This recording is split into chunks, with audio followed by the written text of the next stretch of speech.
شعیب ملک قومی ٹیم میں سرجری کے خلاف کیوں؟ پاکستان کرکٹ ٹیم کے سابق کپتان شعیب ملک نے قومی کرکٹ ٹیم میں کسی بھی طرح کی سرجری کرنے کی مخالفت کر دی۔ Sports website cricket Pakistan سے گفتگو کرتے ہوئے شعیب ملک کا کہنا تھا کہ سرجری تو تب ہونی چاہیے جب آپ کے پاس بہت کچھ موجود ہو، ہمارے پاس تو کچھ نہیں ہے، یہی بہترین پلیئرز ہیں، ان میں آپ کیا تبدیلی کریں گے؟ انہوں نے کہا کہ 2-3 افراد سے ذمہ داری واپس لینا کسی بھی مسئلے کا حل نہیں ہے۔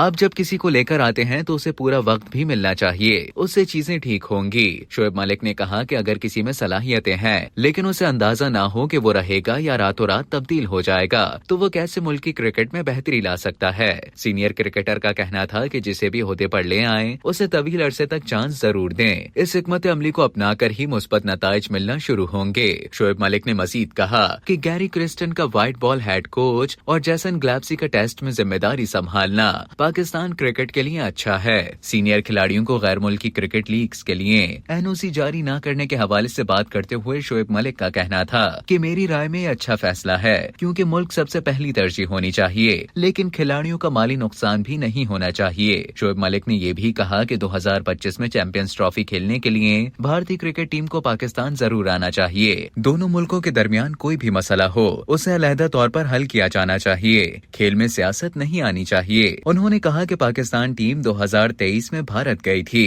اب بھارتی ٹیم کو یہاں آنے کا موقع ملا ہے۔ شعیب ملک نے کہا کہ بہت سے بھارتی کھلاڑی پاکستان میں کبھی نہیں کھیلے، یہ ان کے لیے ایک اچھا موقع ہوگا، وہ ضرور آئیں، ہم بہت مہمان نواز لوگ ہیں۔